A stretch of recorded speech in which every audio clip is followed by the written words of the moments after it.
তুই তো খুন করে ঢাকা আসছিস, তুই তো বগুড়া খুন করে সালমান শাহর কাছে আসা আশ্রয় নিয়েছিস। আশ্রয় আপনি সিলেট শাহজালাল পবিত্র ভূমি থেকে আমাদের সালমান শাহ লাশ উত্তোলন করবেন, আর আমরা কি হাতের মুঠে আঙ্গুল দিয়ে আপনাকে দেখবো দাঁড়া দাঁড়া?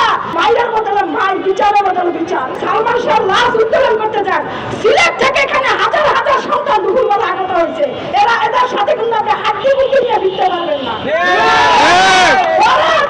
পত্রিকা আসবে এই মেয়েটিকে এইভাবে আমাকে হুমকি দিল।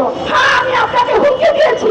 মৃত্যুর 29 বছর 30 বছর বিগত হওয়ার পর আপনি একটা লাশকে নিয়ে যেভাবে এখানে একটা বিচারের নামে আমাদের সাথে একটা নাটকীয়তা পুতুল পুতুল খেলা খেলছেন, এটা তো আমরা মেনে নিব না। করোনা বা যে কোনো ভাইরাসের এগেইনস্টে ফাইট মানি ব্যাকট্রলের লেফট রাইট লেফট রাইট।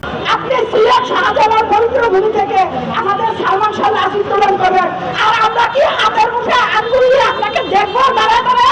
কখনো হবে না। সিলেট সব সালমান ভক্ত হাজির হবে। আপনি সিলেটের কবরের গায়ে হাত দিলেন, আমরা ওখানে নাকি বর্ষণ সহ হাজির হব। Direct direct. কারণ কি জানেন, মায়ের বদলে মাই, বিচারের বদলে বিচার। বিচার পাই নাই, স্বামীরা ওপেন ঘুরে বেড়াচ্ছে। ডন কি বলতেছে? সে বগুড়াবাসীর কাছে বিচার দিতেছে। কি বলছে বলে কি? বগুড়াবাসী দেখেন, আমি 29 বছর বলাই নাই।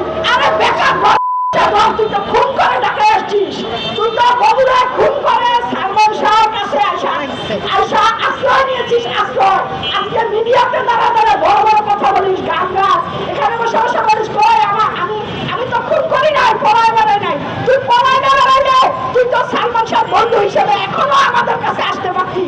যে বিচারটা কি হচ্ছে, বিচারটা কেন হচ্ছে না, এই বিচারটা কেন এরকম ঘুরাচ্ছে?